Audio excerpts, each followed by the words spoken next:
What's up, everybody? My name is OMG, WTF, LOLFTW, BRB, and welcome back to more Total Extreme Wrestling 2016, where we are playing as the WWF, and we are rebooking. No, we have rebooked the Invasion angle. That was a little bit of a loud rebooked there. But we've rebooked the Invasion angle, and we have made it to Wrestlemania. Just want to thank all of you guys who have stuck with me throughout this entire time. I mean, we've gone through a lot in this series. We've gone through an entire roster being on drugs to pretty much having to weed out the ones who can't be rehabbed, and then eventually, I think, rehabbing some of the ones who had some promise, like a Raven, like a Sandman. I mean, we went through a broken laptop, which almost lost this save, almost made me quit YouTube, and, we stuck through it, and here we are, back at it, made it to WrestleMania. It's been one hell of a journey, guys. It really has been. I know you guys have been patient with me, and I appreciate every single one of you guys. There's not enough thanks I can give you guys to show you guys how much I appreciate just how much you guys have stuck around with this series, because honestly, it's been an adventure. It's been an adventure. Hell, this week of WrestleMania has been an adventure. I mean, we were able to get through it all, uploaded a video every day, minus Friday. Friday we did the stream, but the stream, I won't lie to you guys, stream kind of failed. A lot of shit was happening on Zach's end of the stream, so we ended up having to cut it early, but we did give out a couple of copies of Total Extreme Wrestling still on that day. Congratulations to the homeboy Kev and Gorax. You guys know who you are. And we have a copy of Total Extreme Wrestling, one more copy of Total Extreme Wrestling, I should say, to give away as well. And I had you guys pretty much comment on a video I uploaded during the week of WrestleMania. I think I uploaded on Friday, so we did upload every day, actually.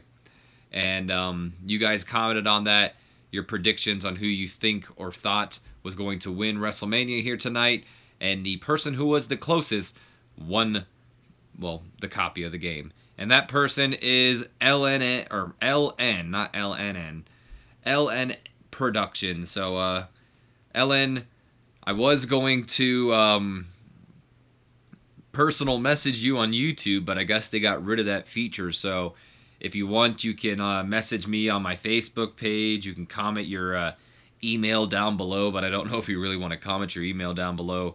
You might be giving away, you're not giving away information. You just might be warranting, unwelcome emails from people. But I'll send you the email with the code in there for you, but you can always message me on the Facebook and, OMG, WTF, LOLFTW, BRB. You could follow me on Twitter, or send me a direct, not a direct message on Twitter, but you can tweet me on Twitter, and then I'll follow you back so we can follow each other, and then I can direct message you there. Either way, comment below, let me know that you've seen this video, my man, so I can get you your copy of Total Extreme Wrestling 2016. If not, it's going to go up to the runner-up. But, I don't know. I guess I got to give you a time frame if I'm going to say it's going to go to runner-up, so I guess, you've got until Wednesday, we'll say. That gives you enough time to watch this video. Anyway, before we jump into WrestleMania 18, I know you guys are waiting patiently. We got a couple of locker room incidents here. Billy Gunn, despite it being, WrestleMania, decided to pull a tasteless rib backstage, trying to be funny. Most likely just trying to lighten the mood, but ended up backfiring in his end because he upset everybody. So we ended up giving him a good old slap on the wrist saying, hey, look, dude, maybe this isn't the time and the place to be saying something like that. And Billy Gunn agreed, and he was actually happy with our decision. He was happy we weren't stern on him or, didn't overreact or anything. So that went all well. Also, Vince McMahon, us, passing along psychology to our protege. Oh, God, my skin went black. I hope I didn't do that in the video. Anyway, passing along psychology to our protege / spawns of our seeds, sure, Shane McMahon and Stephanie McMahon. And there's a feature here in Total Extreme Wrestling. I can't remember off the top of my head if it was in Total Extreme Wrestling 2013. It could have been, but I'm not sure. But there's a feature in here to where you can pretty much build up your user character, us playing as Vince McMahon, to kind of either be kind of a more liked figure in the backstage or more of a feared figure in the backstage. And we've, of course, built Vince McMahon up to be more of a feared figure backstage because, well, he's Vince McMahon, and that has gave us the ability to use the Psycho Sermon option, and that could not have come at a better time.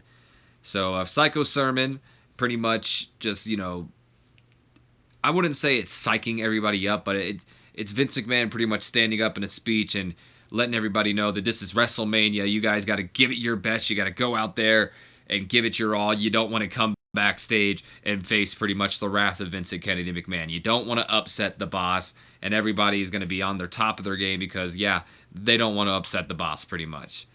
Also, if you are the more liked person, you can do more of a motivational speech, which will get everybody, excited and ready for it. So you can pretty much just beat it in their minds that, you're going to want to go out there and, put on the best show because you don't want to piss off the boss, or you can just pretty much motivate them to want to do the best show. Either way, it pretty much, at the end of the day, is a tool to motivate your roster to go out and put on the best show possible.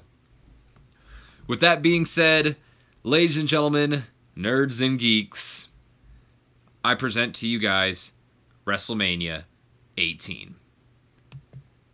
We are in front of 66,240 people inside the Georgia Dome, so we didn't quite sell out the arena, unfortunately.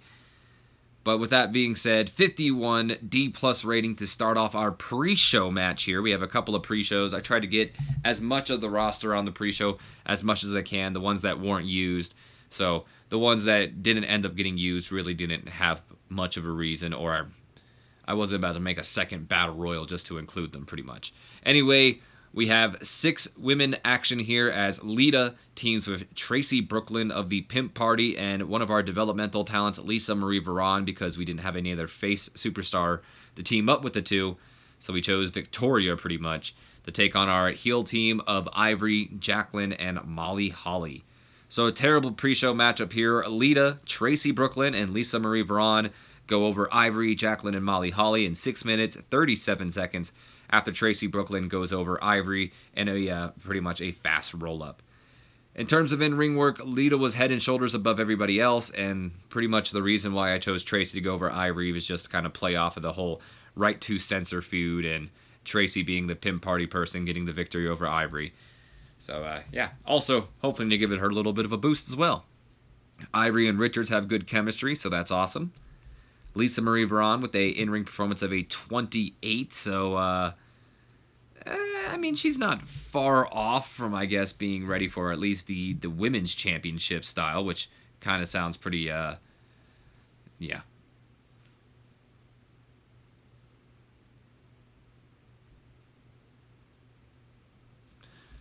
Anyway, I was reading a comment that I just got. Apparently, I messed up on the Shockmaster, which would explain why John Tenta didn't have the Shockmaster gimmick. My bad if I messed up on that, guys. I guess it was Fred Ottoman. But, I mean, Earthquake and Typhoon, they're easy to mix up, I'm just saying. Just saying. But anyway, back to this.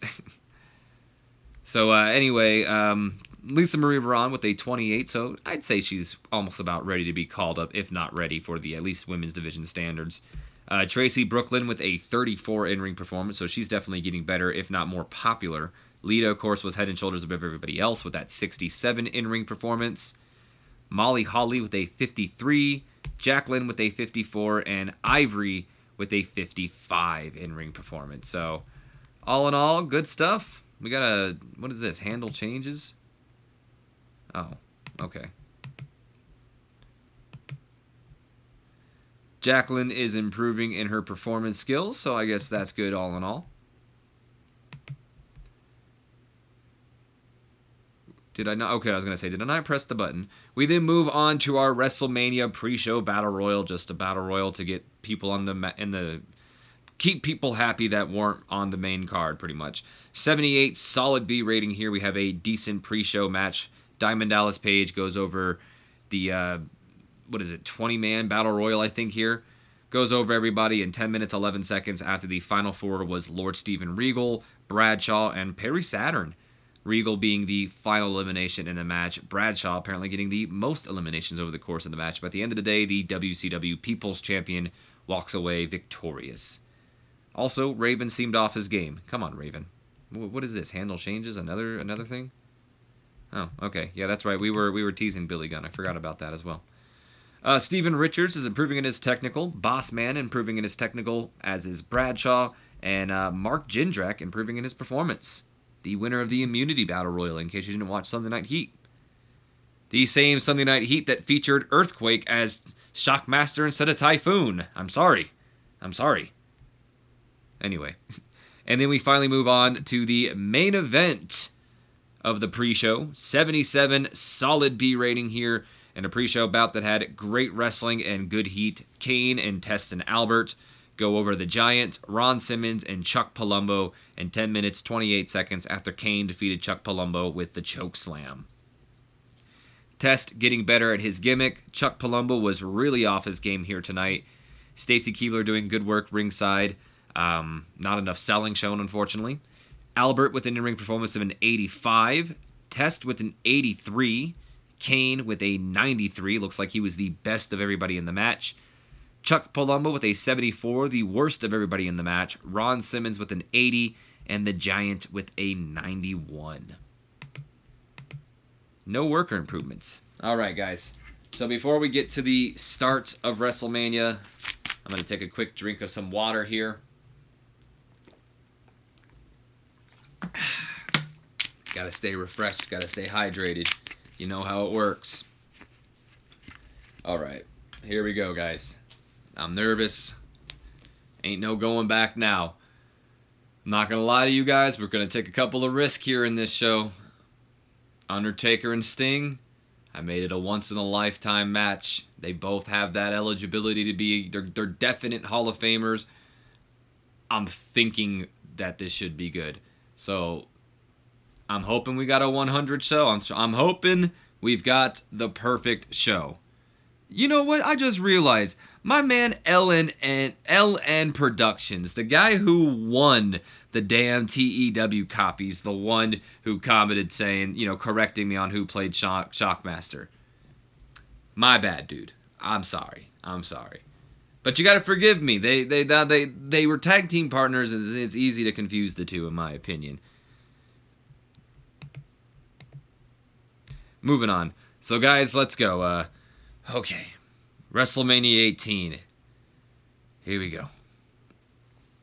So we have our WrestleMania 18 hype package, just one of those, opening video packages that they do pretty much for every WrestleMania to kind of just hype up the show. A lot of work and detail is put into it and all that stuff. It's looking good. I'd imagine this video package is just kind of looking back at the history of WCW and the history of WWF, really hyping up the fact that these companies have been around for such a long time, and it's come to this moment where the war is finally going to end. We're on the battlefield, and one of these historical companies is going to close their doors for good. And we're hyping up some of the matches that we're going to see. The Undertaker defending the WWF Championship against Sting, who also is defending the WCW Championship in that match, so it's title versus title. The Rock and Vince McMahon team up to battle Booker T and Shane McMahon with the ownership of WCW and WWF both on the line. Stone Cold Steve Austin taking on Goldberg. DX. Come on, hiccups, not now. D-Generation X taking on the New World Order. Hyping up just all the other matches that we're going to see as well. It's time for WrestleMania 18. And we're getting ready for our opening bout of the night. But before we get to our opening bout, we have an 84 B+ rating here as the national anthem is finished playing, and it is announced that our opening contest will merge both the WCW Canadian Championship and the WCW United States Championship into the WCW North American Championships. And here to accept the resignation of both those championships are their inaugural championship holders, Davey Boy Smith, the very first ever WWF European champion, now known as the Canadian Championship, and Harley Race, the very first WCW United States champion. I don't know why I keep wanting to say championship. Out first comes the current United States champion, the WWF's Edge, who course, poses for the crowd and then gladly hands over to the United States champion to Harley Race. They have a bit of a moment as Harley Race shakes Edge's hand and then he pulls him in and he whispers something into Edge's ear pretty much, that whole thing that, the legends always say, like, I told him something that no one's ever going to hear, only he knows what I said out there pretty much. And, Harley Race just pretty much kind of, giving praise to Edge and kind of, I guess, psyching him up before the match. A little bit of respect between the... what am I saying? A little bit of respect between, the first ever United States champion and what could be the last ever United States champion. So then Edge, of course, poses for the crowd, gets a good look at the WCW North American Championship, and then out next comes the man who won the European Championship and then turned it into his own prized possession known as the Canadian Championship. That, of course, being Lance Storm. He comes out with a mic in his hand because he has something to say, and he taps the mic. I'll tap the mic for you guys. Hopefully none of you guys are wearing headphones. Anyway, he taps the mic and he says, I find it pretty disrespectful how we'll sing the American national anthem to start the show, but not the Canadian national anthem. This is the disrespect that I've been talking about for almost a year now. And honestly, I normally wouldn't be okay handing my Canadian championship off to a foreigner. Because, as far as I'm concerned, I am the inaugural Canadian champion. But given the respect that I have for the Hart family, I hereby relinquish the title of Canada to the Hart family's own Davey Boy Smith. And then he hands the championship over to Davey Boy Smith. So Storm getting a little bit of heat in before we get ready for our opening bout of the night. Kind of, showing a little bit of disrespect to Davey Boy Smith because he's not really a part of the Hart family. Like, he is, but he's married to, one of Bret Hart's sisters, Stu Hart's daughters. He's kind of married in to the Hart family. He's not a part of the Hart family. So Lance Storm pretty much just saying, like, I don't care about you. I don't care about your country. The only reason I'm handing you this championship is because you are somewhat a part of the Hart family. So 84B plus to start this off. Angle got the crowd hotter. That's amazing. Lance Storm and Edge, gained some last-minute heat before their match here. And no worker improvement. So here we go. First match of WrestleMania 18. North American Championship is on the line, as is the Canadian Championship and United States Championship. Here we go. 79, solid B rating between the two. I'm not going to lie, a B plus I would have been fine with a B plus, but for an opening mid-card match, these guys went out there.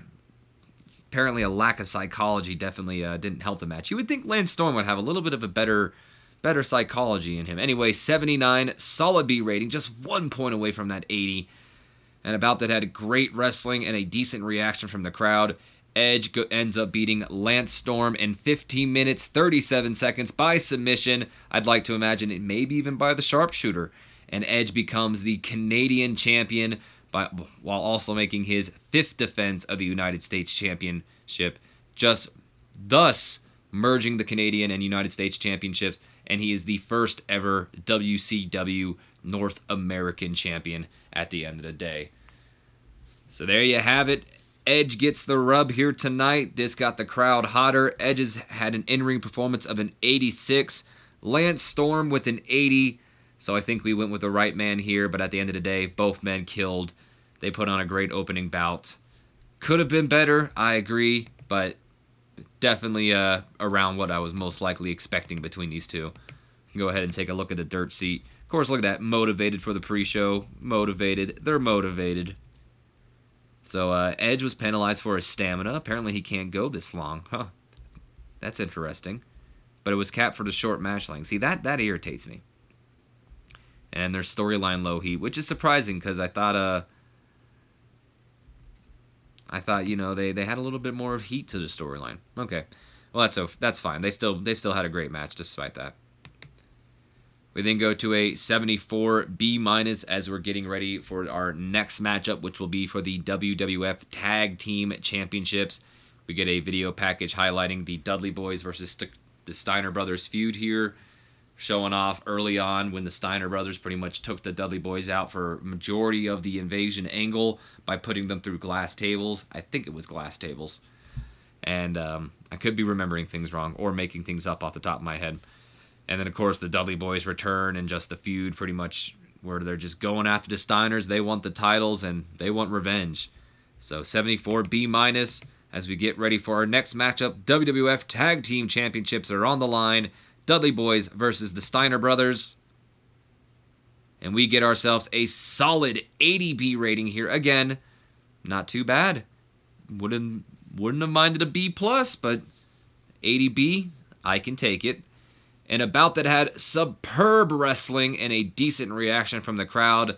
The Dudley Boys go over the Steiner Brothers in 13 minutes and 1 second after Bubba Ray Dudley defeats Rick Steiner with the 3D, and the Dudley Boys become the WWF World Tag Team Champions.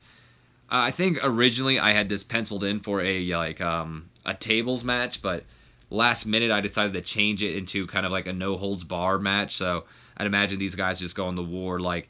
Of course, probably being tables involved, I can imagine that Rick Steiner even got 3D'd maybe through a table. But I'd imagine it just kind of be like a no-holds-barred, like let them just go to war. These guys are just hating each other right now, and they just want to fight. So why add a table stipulation when we could just let them beat the bloody hell out of each other with everything in sight? So, of course, Bubba Ray and Devon have excellent chemistry, and Rick and Scott have great chemistry. We've known this. Apparently not enough selling shown, and psychology definitely took a ding here as well. That's a shame. Bubba Ray Dudley, though, with a 93. Jesus, look at these ratings, guys. Come on. This match should have done better. What happened? What happened? Did the selling and psychology really affect it that bad? Like, come on, guys. Bubba Ray Dudley with a 93 in-ring performance. Devon Dudley with a 90 in-ring performance. Devon Dudley with a 90 in-ring performance. And that was the weakest performance of this match. Scott Steiner with a 99 in-ring performance. Just 1 point from 100. Rick Steiner with a 92. These guys killed it out there. What happened? Bubba Ray's improving in his Rumble.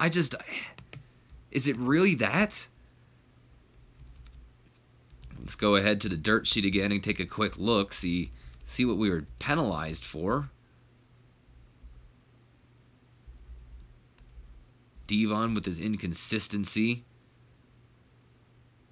Bubba was penalized for not dealing with the pressure of trying to go all out. Okay. Really, it just seems like they were pressured with the going all out and lack of selling and psychology. But come on, guys. This really should have done better. This is what always kind of confuses me. How are they going to have that much of an in-ring performance but not even get a B+? Okay, game. You're robbing me, TEW. Don't do this. Moving on, we have a 77 solid B rating as we have a backstage angle. Backstage in the locker room, Shane McMahon is kind of frustrated. He's pacing back and forth. And he just goes on to say, 2? That's 2 losses to the WWF in a row. Book, you got to be kidding me. This isn't good. And then Booker T steps up to Shane and he says, Shane, calm down. Remember, none of these matches matter at the end of the day. Because after you and I go out there and put The Rock and your dad in their place, guys like Edge and the Dudley Boys will be taken care of. And then Shane just kind of, starts to calm down because he realizes Booker T's right. And he's like, yeah, you know what, Book, you're right. You're right. And Shane apparently improvised well throughout that segment, and that fades into our next segment as we go backstage with Vince McMahon and The Rock, as we have an 87 B+ rating here, as now we're backstage in the WWF locker room, and Vince is he's a little overexcited, maybe celebrating a little early, and he says, "Ha-ha, 2 in a row. I bet Shane's cowering in his boots. Ain't that right, Rock?" And then that's when The Rock kind of, the camera pans over on him, and you can just see him kind of staring at Vince McMahon in a little bit of disbelief as he begins to speak, and he says, Let The Rock make one thing perfectly clear for tonight's match. The Rock is not your tag team partner. The Rock doesn't trust you, Vincent Kennedy McMahon. The Rock remembers what you did to The Rock last year at WrestleMania, Vincent Kennedy McMahon. So let The Rock make one thing clear to your monkey ass. Your job is to stand on the corner and stay out of The Rock's way when he's whooping candy ass. Because The Rock isn't doing this for you. The Rock, he's doing this for the WWF. Now can you smell what The Rock is cooking? Well, Rock, I think... It doesn't matter what you think! The Rock asked you if you smell what The Rock is cooking. Yeah, I smell it. Then we're all on the same page. And then Rock walks away, leaving Vince kind of there, just like standing, kind of I don't know what you would kind of say. He just kind of there, maybe sulking, like he thought him and Rock were on the same page, but Rock pretty much just letting him know, like, you're just the tag team partner to me tonight. You're nothing more. Stay on the corner. Let me get my hands on Shane McMahon, and if Booker T wants to get in my way, he can get these hands too. So 87 B+ for that. Nice to see a B+ for once. We then get ready for our Cruiserweight Championship matchup here. 63 solid C rating for the hype package. I really just imagine this hype package kind of be all about Vampiro, talking about how he wants to kill the Cruiserweight division and how it's time for the Cruiserweight division to be buried and all that. And really the only superstar kind of being rated on overness or anything at all besides Vampiro being Rey Mysterio as they hype up his return and all that. So here we are. We get ready for our Cruiserweight Championship matchup. 6-man mayhem for the Cruiserweight title. And it gets a 77 solid B rating here. Again with the Bs. Come on, guys.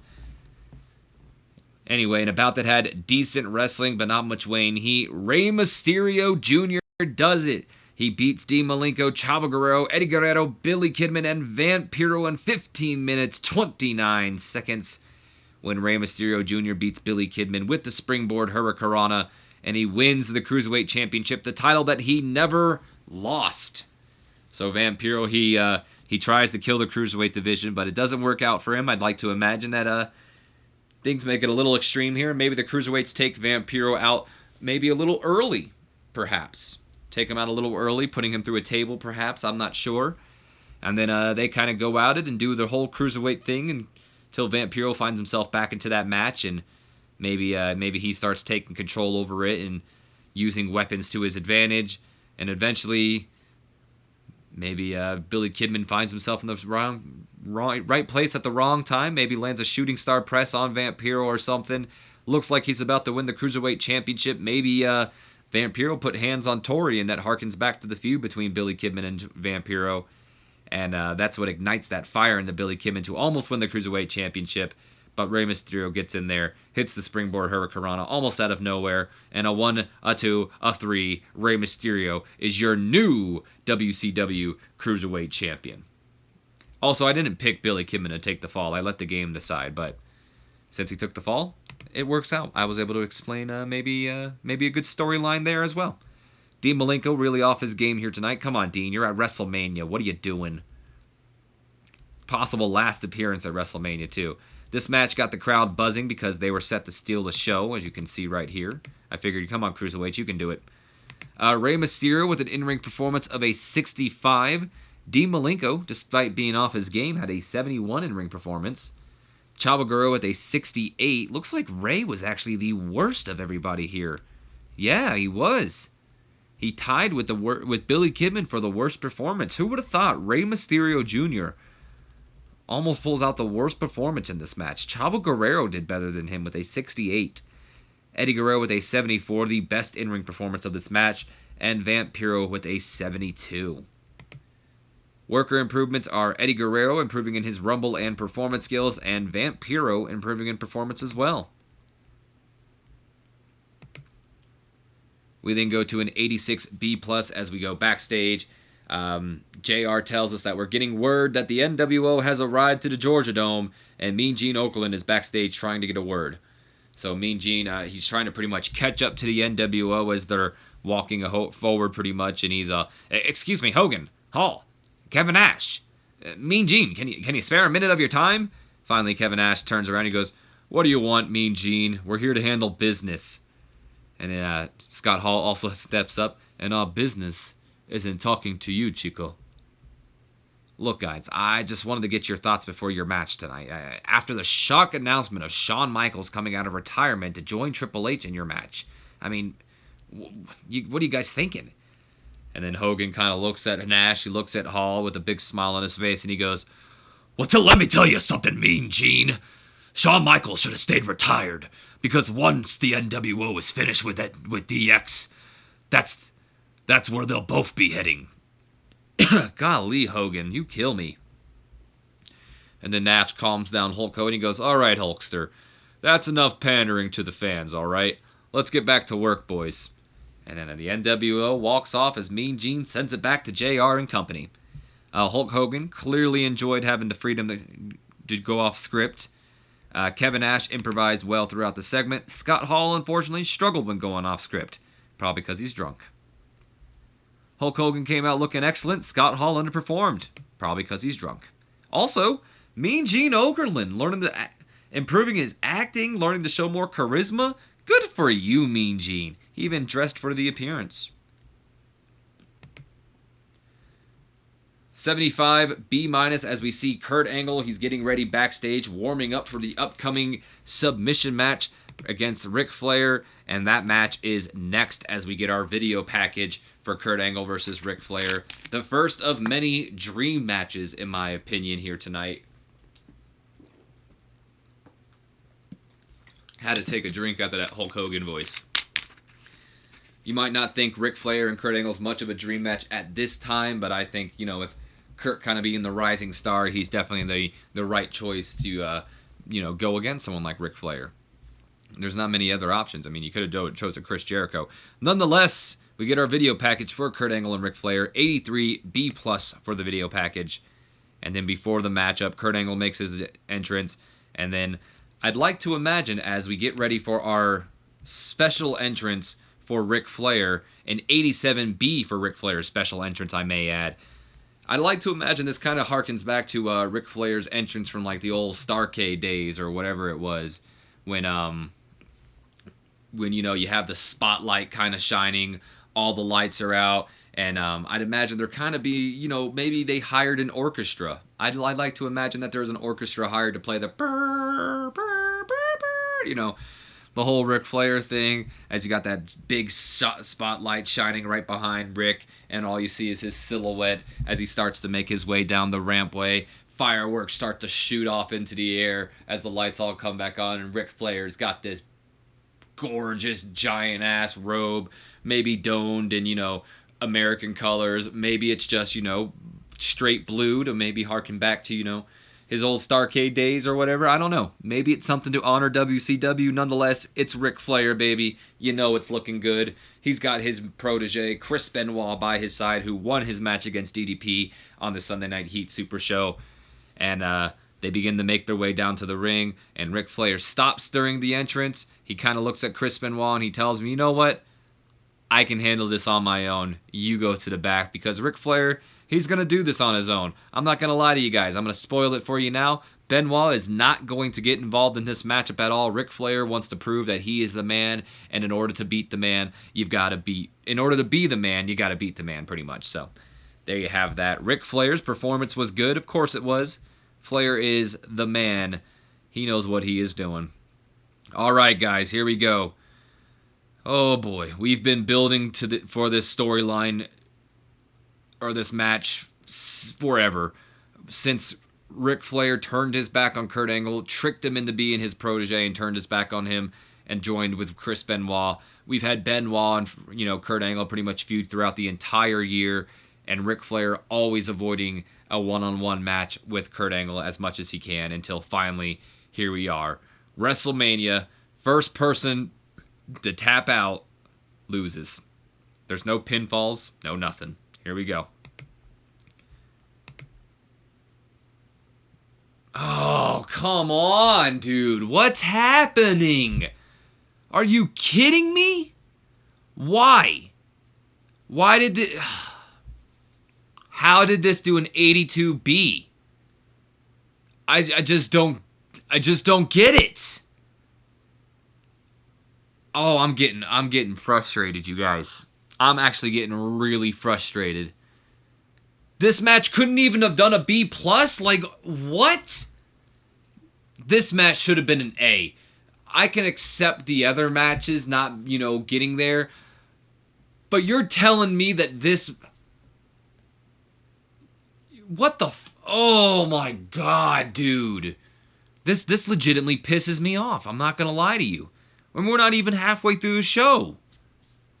This match should have been the match of the night. In fact, I'm tempted to fucking end the video. Oh my god. What happened? I just don't get it.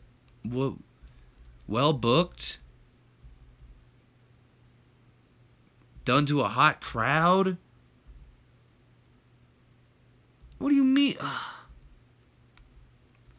So pretty much what we're dinged on is the fact that it's too short of a match, and it's got a low storyline heat, and that's about it. That's really about it.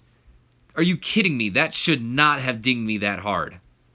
I was screwed. I was screwed. I was screwed by TEW tonight, right now. I'm calling it. I have no confidence in this pay-per-view right now. I'm on the edge of my seat, and I am completely worried for the rest of this show because TEW is screwing me. I don't understand how this match did not get a better rating. I just don't understand it. You're kidding me. The only things I was dinged on was for it being short, and apparently it's not having not a lot of heat, which okay. But that doesn't, I don't feel like that should have dinged it down that bad. That's bullshit. Anyway, as I try to get the hype back into this, 82 solid B rating in an exceptional matchup. Hard to believe it's exceptional with a solid B. Kurt Angle goes over Ric Flair in 18 minutes, 30 seconds by submission with the ankle lock. And Kurt Angle makes Flair tap. He's able to get the victory after all the things Ric Flair has done to him throughout the entire year. Angle finally gets his revenge. And to even bring into question how this did, I'm going to say it, how this did so bad when it should have done so good. Kurt Angle had an in-ring performance of a 91. Ric Flair with a 90. I was robbed. I was robbed. ROBBBBBBED. Robbed. This is...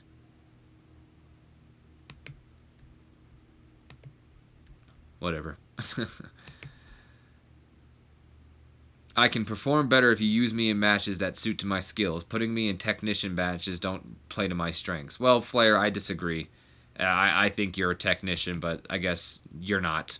So maybe that's also what dinged this match, is the fact that Ric Flair wasn't a technician. Maybe that's also what helped out, or dinged it. But I thought Ric Flair was a technician. Apparently only Kurt Angle is. Anyway, 89, solid A rating afterwards. Can you not at least give me a 90? Come on, stop giving me this 1 point BS, okay? We're not the Dollar Tree, okay? You can stop with the $1.99 and just make it $2, okay? After the match is over, Kurt Angle, he's celebrating in the ring. He's finally gotten his revenge on Ric Flair after almost a year of his career dedicated to this moment, and he turns around and he sees a defeated Ric Flair there standing right in the middle of the ring, and he's got his hand extended out right towards Kurt Angle, and he wants Kurt to shake his hand. Kurt's, of course, a little hesitant, rightfully so. He doesn't really know if he can trust Rick. I mean, he's the dirtiest player in the game, but Rick starts to scream at him. He's, saying, you earn my damn respect tonight, boy. You're the man. You beat the man. Now shake my damn hand, pretty much, before he slaps Kurt Angle right across the face. Kurt kind of, gets all powered up, and he grabs Ric Flair right by the hand, and they shake each other's hands, and Ric Flair pulls Kurt Angle in, and the two superstars just embrace each other in the middle of the ring. They hug in the middle of the ring, and Ric Flair whispers, in the Kurt Angle's ear, similar to the whole Harley Race thing, something that nobody else will ever hear, pretty much. It'll stay between Ric Flair and Kurt Angle. He whispers something in his ear before raising Kurt's arm in victory and just bowing to the Olympic gold medalist, pretty much showing that you're the man now.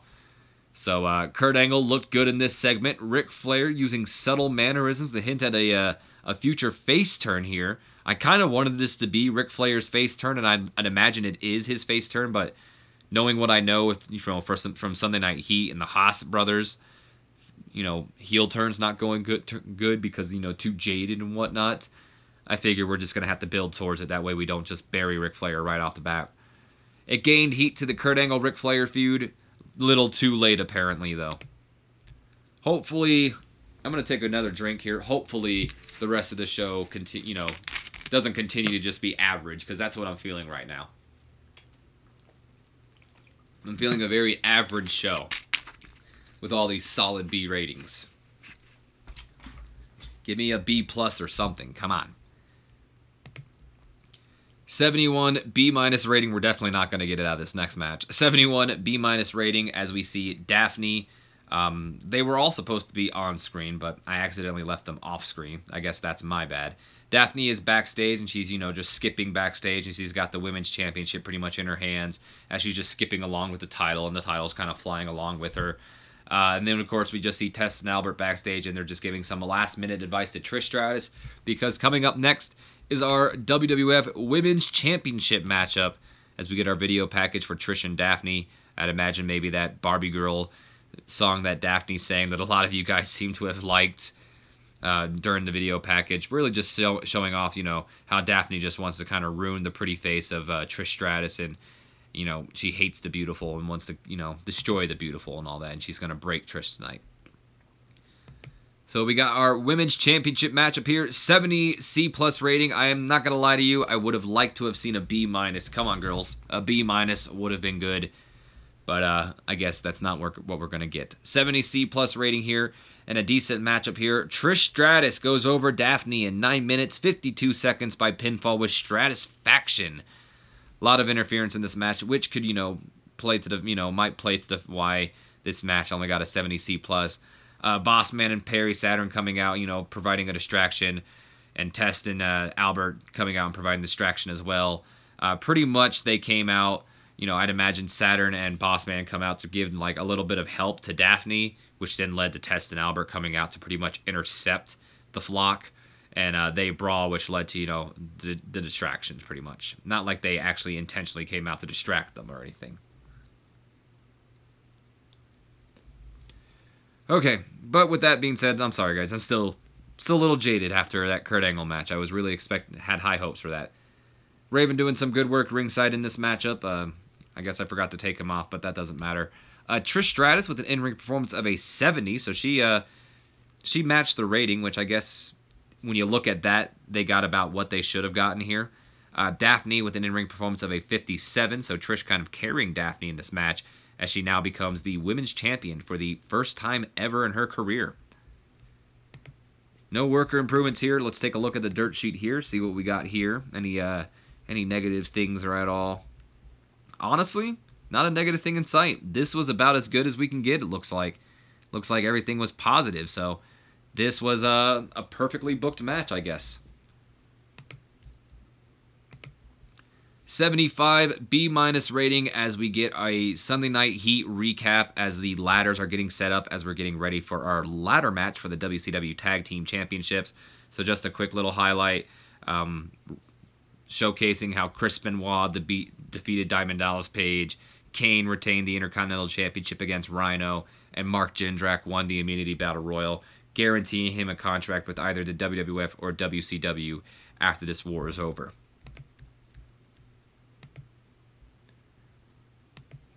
So we're... Okay, what happened? I think I double-clicked. So what I'm going to do is I'm going to move this off the screen so we don't see that. And yeah, go. Okay, there we go.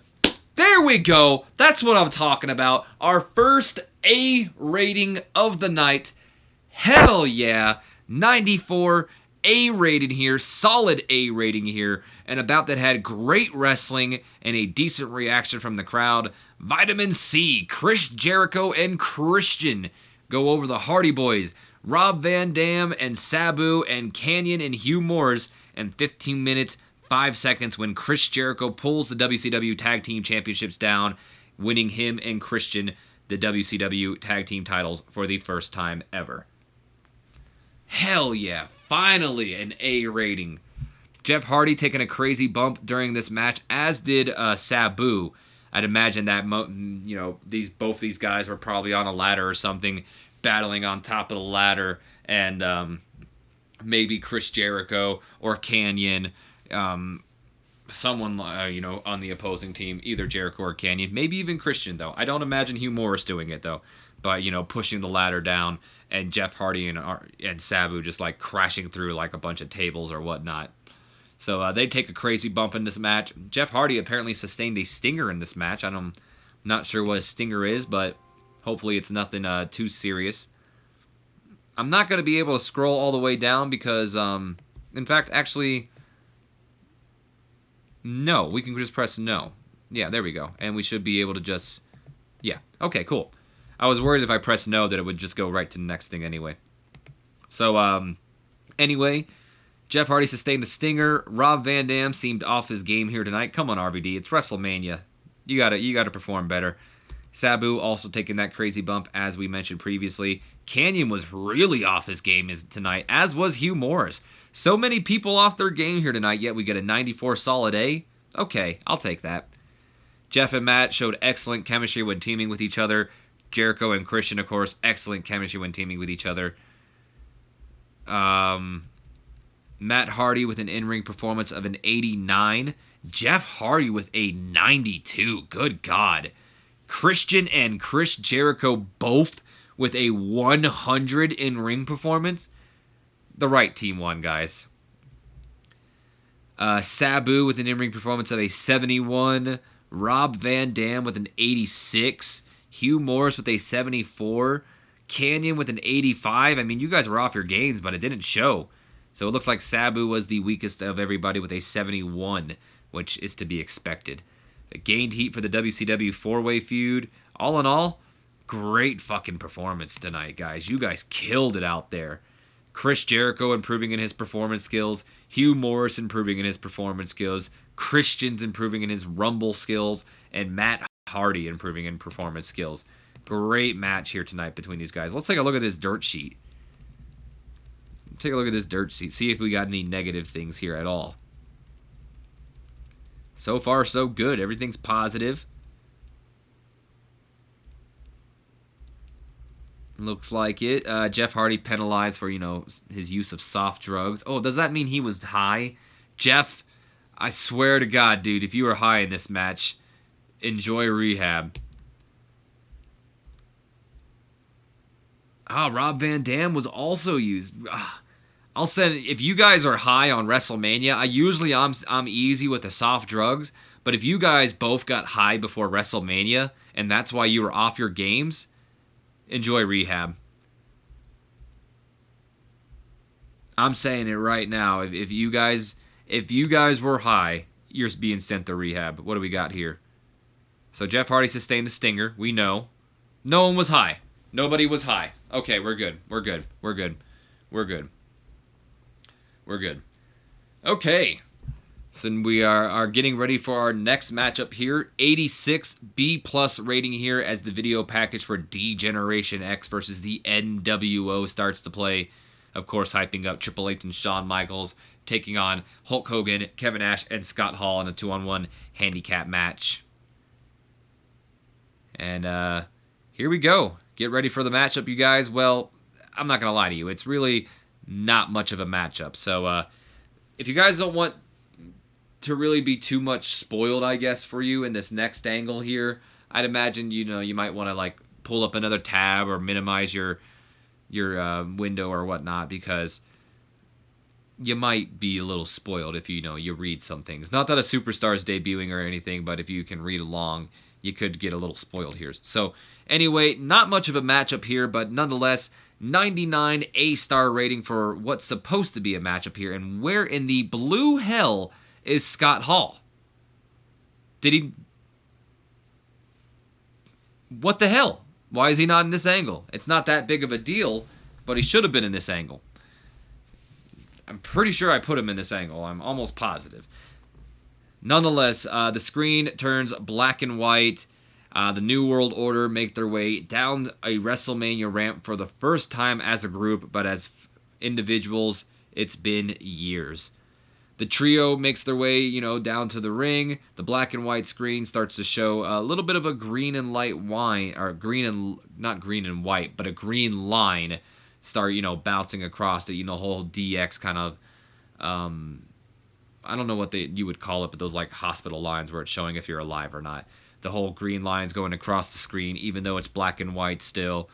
And that's when you hear the NWO's music cut out and a familiar question play over the loudspeakers as you just hear, "Are you ready?"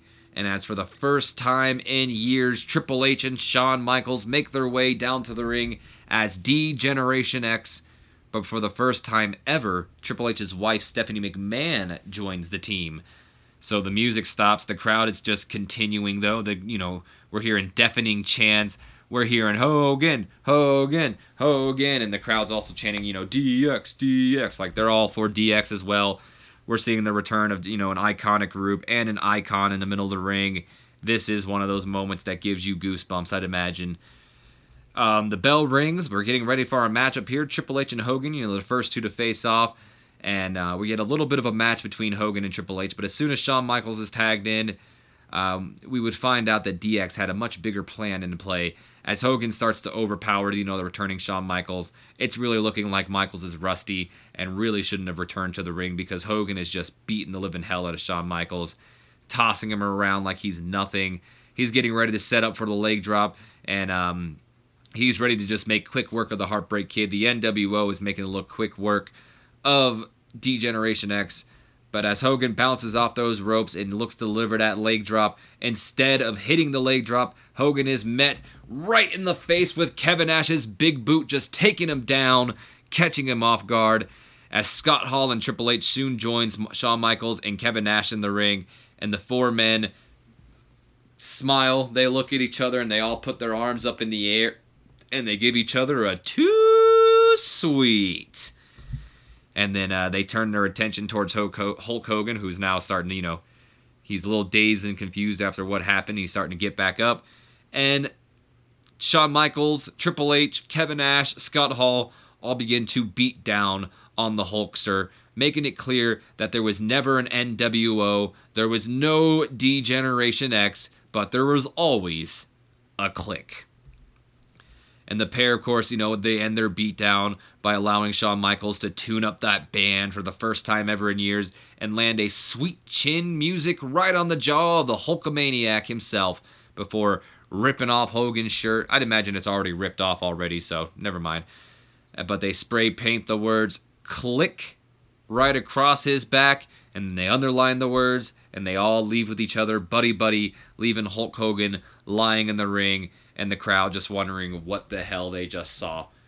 Who knows, maybe Hulk Hogan rises to his feet all bloodied and all that, and the crowd gives him a standing ovation because they love Hulk Hogan anyway. But still, not much of a match because if I would have made it a match, it wouldn't have done a good rating at all because it would have been like, maybe 5 minutes at most, because it's just really the whole ploy here is Kevin Nash and Scott Hall were working with Triple H and Shawn Michaels for the entire time, and this is the moment where they're pretty much showing that their true colors. It was never black and white or never green.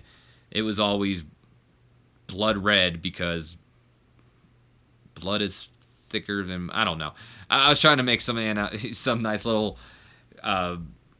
explanation there or whatever, but anyway, the Clique pretty much played Hulk Hogan and made an example out of him in the middle of the ring, even though Scott Hall's not here for some reason. Of course, Triple H and Stephanie have great chemistry. Triple H looked good, gained heat for the NWO, or the feud, I should say. And there you have it, 99 A-star rating for what was supposed to be Triple H or DX versus the NWO. So for those of you wondering how the voting counted for this, it pretty much just counts as DX winning. Oh boy, hold on guys. I'm going to take a drink of water for this.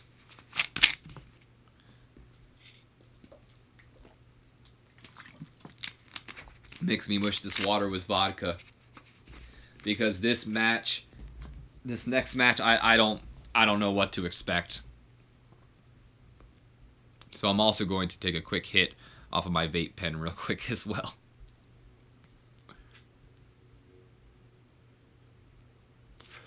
And it's not really a vape pen, but for legal reasons I'm going to say it's a vape pen. All right. Here we go. We are ready for, in my opinion, probably the most anticipated match of WrestleMania 18. The dream match between Bill Goldberg of WCW and Stone Cold Steve Austin. 91 solid A rating for the video package, highlighting, the elimination from the Royal Rumble, highlighting maybe Goldberg's beginning of his career as Austin accuses Goldberg of being a clone copy of him pretty much, courtesy of Eric Bischoff making the biggest mistake of his career, as you saw in Sunday Night Heat. This could be either be another solid B, or this could be one of those matches that gets an A star, guys, because these guys' popularity is off the charts. They both are around 90 popularity. The only thing that really raises this into question is Goldberg. We don't know a whole lot about Goldberg's wrestling ability. I don't know how great his stamina is. This match could get penalized for match length as well because it's not the longest match in the world. But at the end of the day, here we go. Let's hope for the best. Goldberg versus Stone Cold Steve Austin. Oh, yeah. Fucking A. I mean, I was like, all right, I was about to be like, an 84, that's not bad. It's better than a B. But then I remember Goldberg had his entrance, so now I'm still a little worried to click next. So Goldberg has a special entrance. I'd imagine not much of a special entrance, just a normal entrance, just kind of like a big deal or emphasis is put onto it because it's WrestleMania. But Goldberg gets his WrestleMania special entrance, 84B+. Goldberg's getting better at his gimmick. Apparently, Jerry Lawler, Jim Ross, and Dusty Rhodes were all pretty weak on the commentary table, so hopefully they don't ding this match as well. But Goldberg came out looking excellent. All right, guys. Here we go. Goldberg versus Stone Cold Steve Austin. What are we going to get? Oh, come on. Oh. At least it's not a B. At least it's not a B. Oh, man. It should have been an A. What are you doing to? Why? Why do you insist on screwing me over? What do we got? What is the problem here? What are we dinged for now? Goldberg, apparently he's pressured for trying to go all out. Stamina. I knew it was going to be the stamina. I knew Goldberg's stamina was going to come into play. Booking decisions, which, lack of selling. Okay. It makes some more sense when you look at stamina and shit like that, but an 83B+, I mean, I guess that's not bad, but I really feel like if I would have shortened it, it would have dinged the match more. I mean, I don't know. This match was a hard one to book, you guys. I really wasn't sure how to book it or what I wanted to do. 83B, that might have been the best we can get out of these two. But come on. I mean, it even says it right there. An unbelievable match. I mean, the crowd should count for something, right? I mean, their popularity, you would think would have done this. I really did. I thought their popularity was going to overpower the fact that Goldberg might not be their best wrestler. To overpower all that, I really thought it was going to overpower the match length, and we were going to see, we were going to see classic. I really did. This is...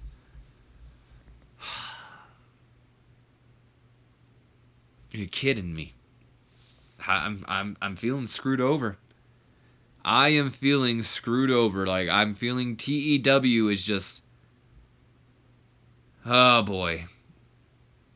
Oh, boy. Here we go. Oh, okay. In an unbelievable matchup, Goldberg goes over Stone Cold Steve Austin in 13 minutes, 7 seconds by pinfall with the spear. Rhino, of course, interfered throughout the match, but it didn't help too much. Goldberg took care of Rhino, and at the end of the day, he took care of Stone Cold Steve Austin, and he took care of business, and he walks away victorious here tonight. The match suffered because there wasn't a lot of selling shown, so that definitely dinged it out.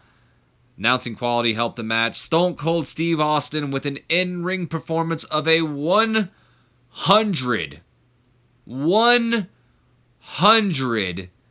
Goldberg with a 95.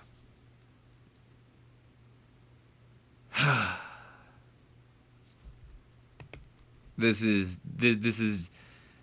along with the Kurt Angle Ric Flair match is pretty much just taking out all the air out of my balloon, pretty much.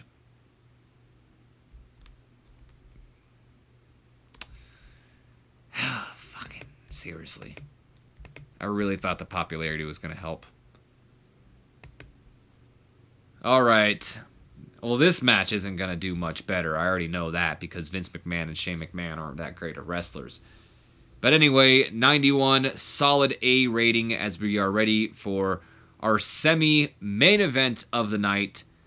It is The Rock and Vince McMahon versus Booker T and Shane McMahon.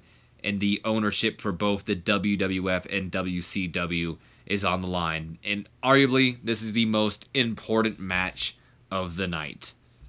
Whole video package pretty much just highlighting the whole entirety of this feud. Again, maybe highlighting the history behind both WWF and WCW, alongside Shane purchasing the WCW, the invasion, Shane McMahon taking over Nitro, War Games, Sting winning the Royal Rumble, everything that has led up to this point, including Shane McMahon's explanation of this pretty much all stemming from the fact that Vince McMahon went back on his promise of giving SmackDown to Shane McMahon. So here we have it, 91 solid A rating, but don't get happy or too excited because that is definitely not what this match is going to get. So here we have it, WCW and WWF are on the line. 78 solid B rating. Honestly, that is not a bad performance considering Vince McMahon and Shane McMahon are in this match and Booker T is injured. 78 solid B performance, and a bout that had fantastic heat and decent wrestling. Booker T and Shane McMahon beat The Rock and Vince McMahon in 13 minutes 25 seconds when Booker T beats Shane McMahon by pinfall with the scissors kick. Of course, Vince McMahon was the weak link in this match, struggling to keep up with everyone else's in-ring performance, but at the end of the day, Booker T, even though his injury took a big toll on him, it didn't affect him too much because, wow, I just noticed that The Rock and Vince McMahon also have absolutely zero chemistry as tag team partners. Okay, what can go wrong will go wrong. So at the end of the day, though, Team WCW wins, which might contribute to the fact that Rock and Vince have terrible chemistry as well. And Shane McMahon now owns WCW and the WWF. I'd imagine Shane and Rock kind of maybe being taken out throughout the match when like maybe Shane does one of his elbow drops through a table while Rock is laying on it, which kind of leaves Booker T alone with Vince McMahon. And despite Vince really trying to fight back to Booker, he's just not able to. Booker T able to win the match, and WCW wins, guys. The invasion was a success. Shane McMahon now owns both the WWF and WCW. So we already know about Booker T's injury not helping him out in this match. Shane McMahon seemed off his game. Rock and Vince have absolutely zero chemistry as tag team partners.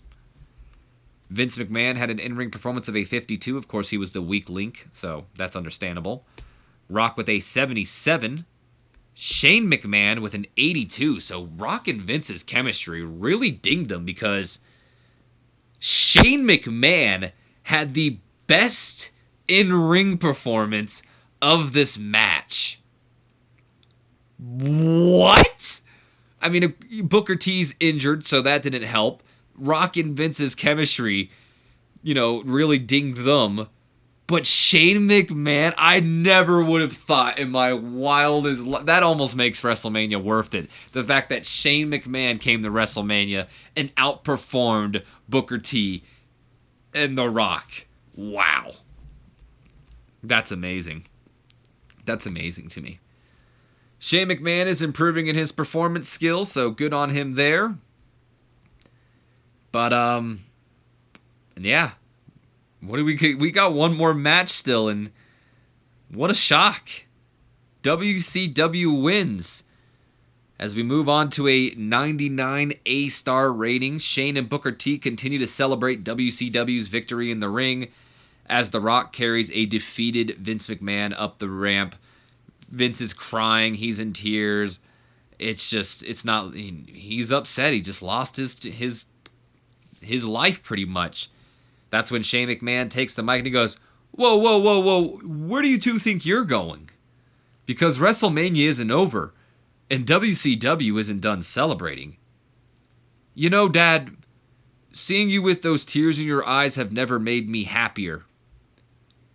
And for those of you who think I'm being cruel, remember you're talking about the man who cheated on my mother last year right in front of her while she was practically a vegetable. But you know, Dad, I'm not heartless. And I'm not stupid either. I know that you're the great Vincent Kennedy McMahon, with the financial backing and the name power to go off and just create more competition and try to keep this war going. You might not own the WWF anymore, but next thing I know, it'll be ECW invading WCW. Or hell, maybe even the XFL's got one more run in them. But you know what, Dad? I've got one more offer for you. We've got one more match for both the WWF and the WCW World Championships on the line. And I say, we put it all on the line. If The Undertaker wins, then you win.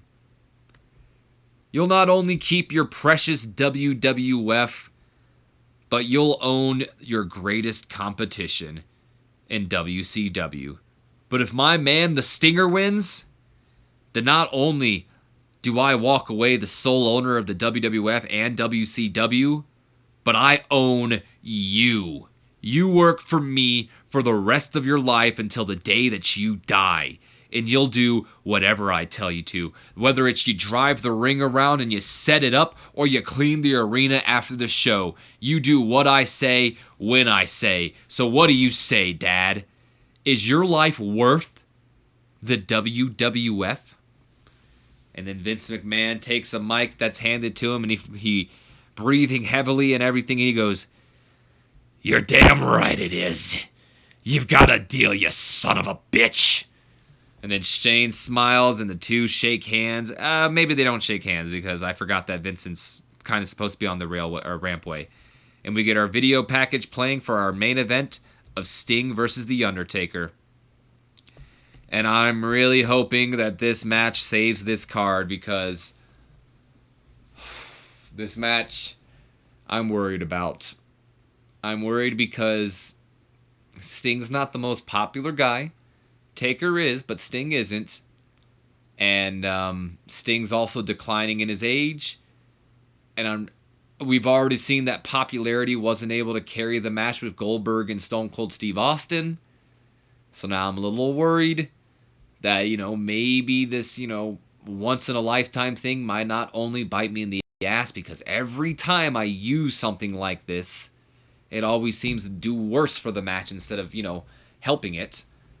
But now I'm also thinking, you know what? Maybe the once-in-a-lifetime gimmick isn't good enough. I've seen people use once in a lifetime gimmicks in the past, and it boosts their match up to pretty much being a 99 A-star rating, almost a perfect match. But I don't know. I'm worried. I'm worried. I've seen a lot of things screw me over on this show, and I'm hoping it doesn't screw me over anymore. So Vince McMahon improvised well. The Rock was a real star, even though he was just selling. And yeah, here we go. As we get ready for our main event of the night, video package for Sting versus The Undertaker plays, 94 solid A rating. And I'd like to imagine that this video package really highlights the past between these two, highlighting, Sting's almost his entire career with WCW and vice versa with The Undertaker and the WWF. And just really playing up, Sting just kind of, mentioning that you can't beat me unless you're the dead man. So here we go. We get special... Oh, wow. So we have special entrances beforehand. And this is one of those kind of special things as well to me. I don't know if you guys remember this, but I mentioned it in a few episodes about I kind of wanted to have Metallica play live at WrestleMania. And this was why right here. Not only do I think Metallica's song Unforgiven would be a perfect theme song for WrestleMania in general, but I also wanted them to kind of play in both Sting and The Undertaker. So with a 100 A-star rating, please don't mess up this matchup. Metallica is welcome onto the stage, and they begin to hype up the crowd. WrestleMania, we are Metallica, and they introduce the WCW World Champion Sting before they start playing, their song Seek and Destroy.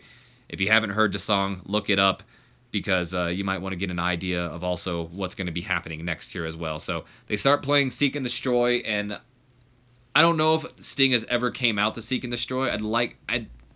I think he has, but I don't know a whole lot of about WCW to say for sure that he came out to Seek and Destroy. But as a kid, when I was always playing with my, my wrestlers and all that, I gave them their own entrance music if I didn't have a song for them. And I had a WCW CD, actually. And I would always play this, this Sting, which would actually turn out to be Sting's real theme song, that that whole thing. And it would play his theme for a little bit, and then it would have riddle me. He would do the whole riddle me this, riddle me that, who's afraid of a big black bat? And then directly after he says that, it would play Metallica's Seek and Destroy. So as a kid, I always kind of made Seek and Destroy Sting's theme song. So this is always me kind of harkening back to that. So they're playing Seek and Destroy, and the WCW World Champion Sting makes his way down to the ring for the first time ever at WrestleMania. And it's around the 3-minute mark of the song when, the song's just cut short. Like, the music stops, the lights all turn off in the arena, and, the arena starts to become really cold. Like, you're feeling a chill down your spine, smoke starts to fill the arena. You might even feel a little bit of rain coming in the arena somehow. And that's when we finally hear that familiar gong. And the bell tolls. And then the bell tolls once again. And it tolls over and over again until finally we hear a guitar come on. And Metallica's From Whom the Bell Tolls starts playing. And that's, you dun dun dun dun. And imagine like almost every little, if you've ever heard the song, there's I don't know exactly how to explain it, but it pretty much is like the part where the drummer would he'll hit his cymbals. I've just imagined at those parts where lightning bolt is, at least the sound of lightning striking is going off, as we have just druids all on their own motorcycles racing down the ramp of WrestleMania. They're all riding down together, and they start, circling around the ring. So you have these druid figures circling around the ring. Metallica's playing From Whom the Bell Tolls. In fact, Metallica is dressed as druids as well. They're no longer Metallica. They're druids pretty much now. So they're all wearing the druids gear. The Undertaker's pretty much back.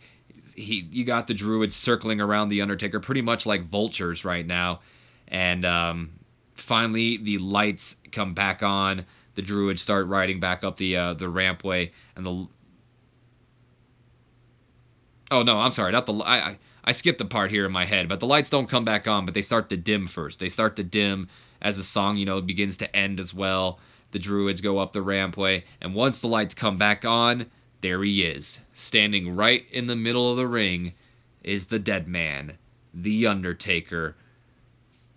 And it's not Biker Taker anymore. He's not, he's not wearing his bandana or anything like that. In fact, this is not the dead man of old either. This is an entirely new gimmick, an entirely new character that I came up with in my head. And I hope you guys like it, to be honest, because the best way I can describe this new gimmick is pretty much the Ghost Rider. Like, if you know what Ghost Rider is, it's like the Marvel Comics character.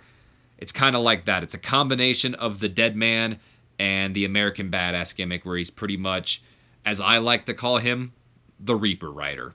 And, yeah, really explain exactly how it would go down, but the best way I can explain it is he's pretty much the Undertaker. I'm not the Undertaker. He's pretty much Ghost Rider, pretty much, but without the whole vengeance thing. Just more. Again, I'm not really sure how to explain the whole idea. I have it in my head. It's just like the concept of the Ghost Rider meets Undertaker and the American Badass as it's all fused together. And he actually has a very good gimmick already with his biker gimmick. But we are going to go ahead and give him the Reaper Rider gimmick that I have made, and I'm hoping that it goes over good. Hell yeah! What did he get before on his biker? It was very good, so he's still very good with his Reaper Rider gimmick, so the gimmick got over great. Undertaker came across well. I'm going to take one more drink of my water. I don't know how long this video is. It's probably a long one. Okay. Take one more drink of my water. Take one more hit off of my not vape pen.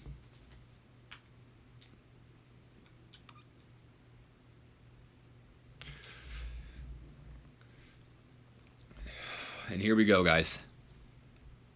WrestleMania main event. Please don't fuck me, TEW. Throw me a bone here. Let's go. Oh my God. What?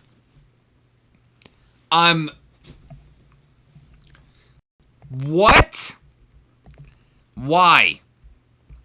Why? What do you...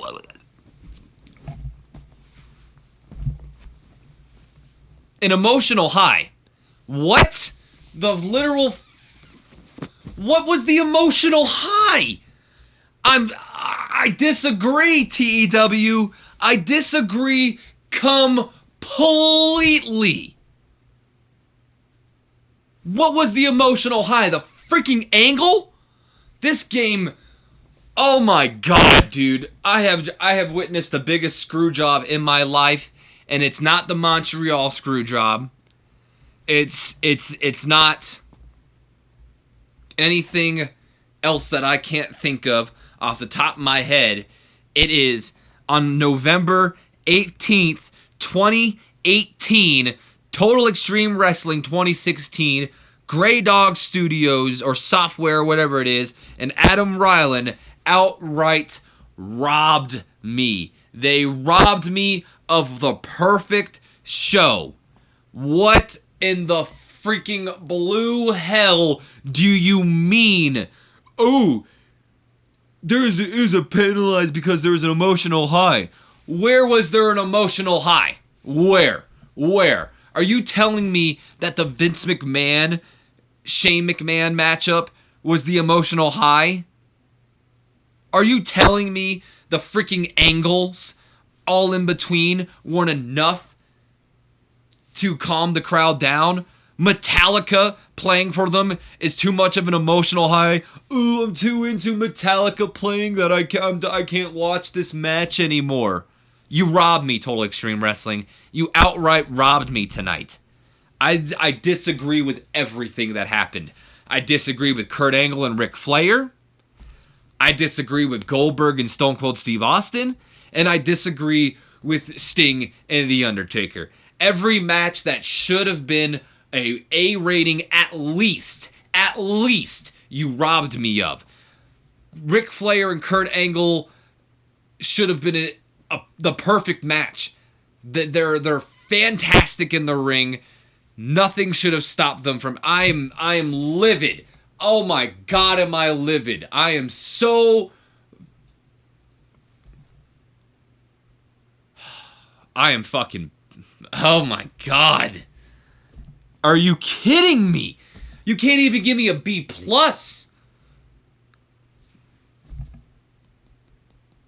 Wow. Just.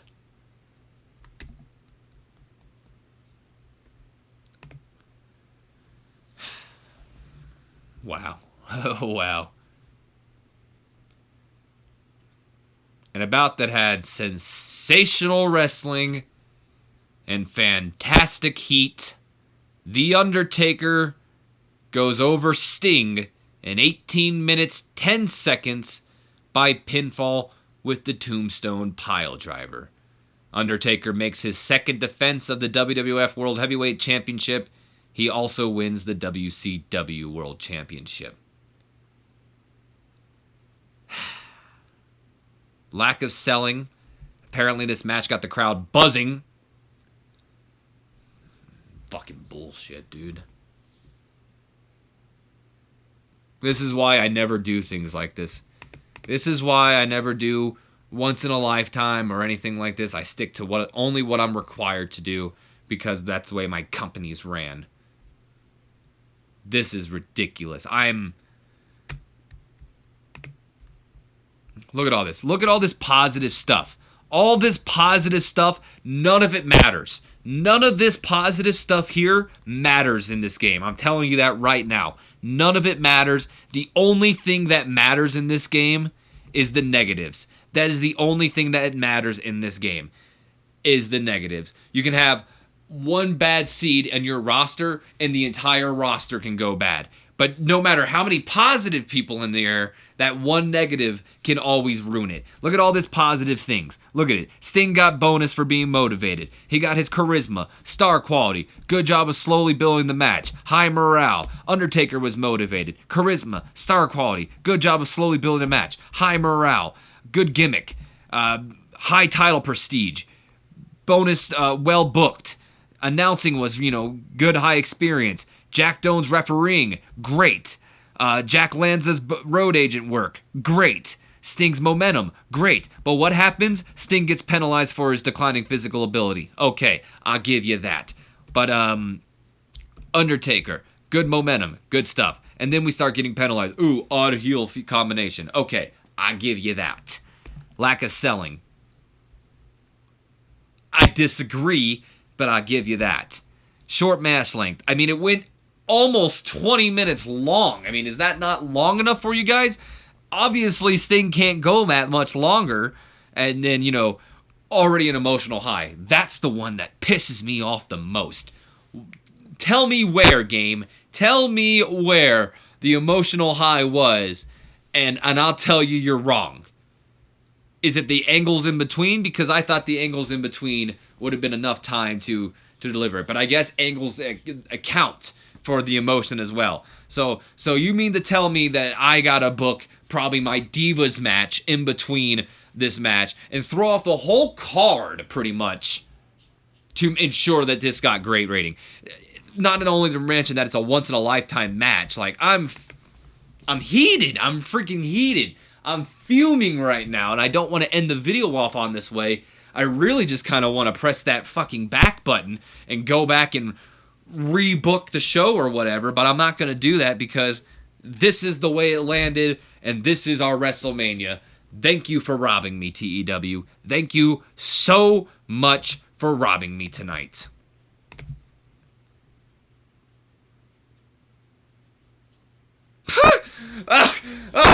What? And the show got a 95 star.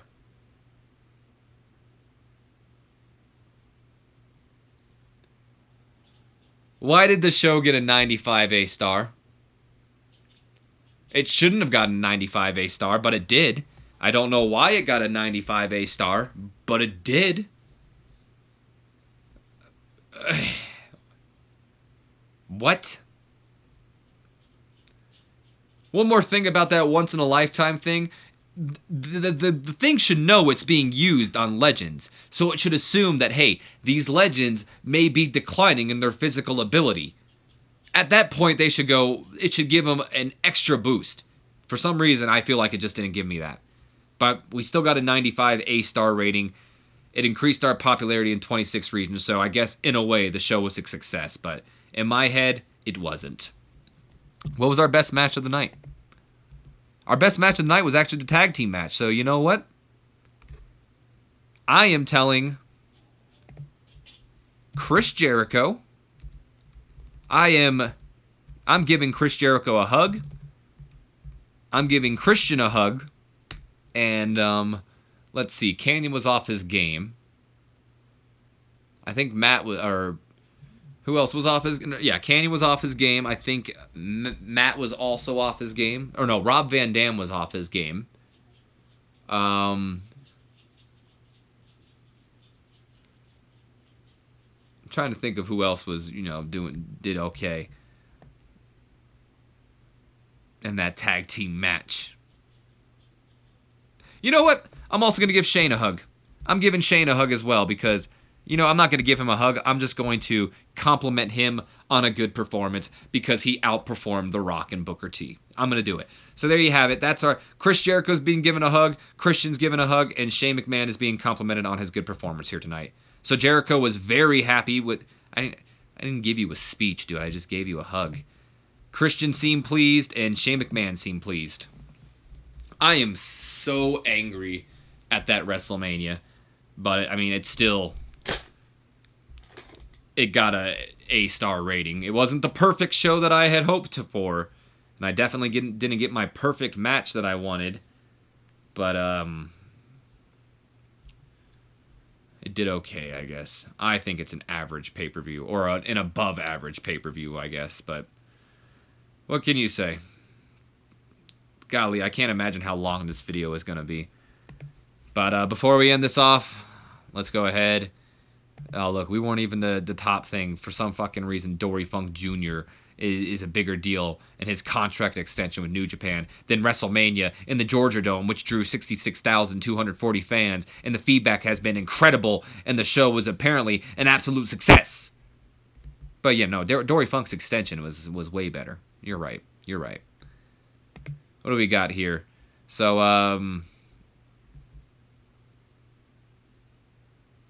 we got a lot of people's contracts ending, so that's something that I'm going to be looking at here. Apparently, ECCW is making a contract offer to Chris Kanyon. It's a touring deal as well. I mean, we're definitely keeping Chris Kanyon around, but still. But yeah, a lot of people's contracts are ending, so that is one thing I will be doing, is extending people's contracts. Oh, look, they made a contract offer to Stone Cold Steve Austin as well? Really? They can do that? Okay, good for you, ECCW. And, Mike Awesome and X-Pac, they might not be sticking around much longer. Who knows? But yeah, this just looks like a lot of contracts are ending, so we'll get with that. Here's some opinions. Goldberg says Sabu doesn't connect with the fans. We should probably write him off. Scott Steiner says Mark Jindrak isn't charismatic. You should release the kid and hire someone better. And WrestleMania got a buy rate of a 1.64. So there you have that. And we're hiring C.W. Anderson. So what a way to go off on. We'll send him to OVW. So yeah, what a way to go off on. Jeff Hardy is sidelined, apparently. Did you guys see that? Where's the medical? Yeah, he's only out for 6 days. That's not that bad. All right, guys. I know my enthusiasm isn't as high as it was, but honestly, the show was still pretty good. If you look at it, I mean, if you look, I don't think it's our best show ever, but it could be. Who knows? Let's see. User log. That's not what I wanted. Is it profile? That's also not what I wanted. Oh boy, where's it at? Stats, that's what it is. Nope. Our best show still to this day is WWF Raw is War on September 2000 or in September of 2001. And WrestleMania wasn't even our highest attendance. King of the Ring was 84,000. So, wow, what a shame. But like I said, even though my enthusiasm isn't the highest, it still was a very successful pay-per-view at the end of the day. So, that's cool. I hope you guys have enjoyed. If you have, do me a favor, leave me a comment, like, subscribe if you have not already. We even made a profit still. And as always, don't forget to share this video with your friends, your Facebooks, your Twitters, your Instagrams. I'm sure people get a kick out of me ranting. People love it when I rant for some reason. But with that being said, I will see you guys for when we pick up in Season 2 of The Invasion, which won't be too long. But I am going to take a little bit of a break. I'm going to have you guys vote on what we're also going to be starting up with our next series, and I might start the next series before we start up Season 2. So I'd say Season 2 of Invasion may start next year. So, yeah. Let me know your guys' thoughts down below. Let me know if you guys can maybe throw me some advice. What went wrong? But be respectful about it or anything. Don't belittle me, please. I have a fragile ego. No, make it brutal. Man, I wanted that show to be perfect, and it just...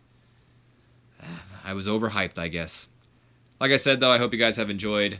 My name's been OMGWTF, LOFTWBRB. Thank you guys so much for sticking around this long, and thank you guys for have stuck around till the end. And if you want to buy this game for yourself, you can use the game TEWOMG to get $5 off your purchase. And, yeah, that's about it. Congratulations again to LN Productions on your win. Comment down below, let me know you've seen this, and we will figure out a way to get that code to you. My name's been OMGWTF, LOFWBRB. I will see you.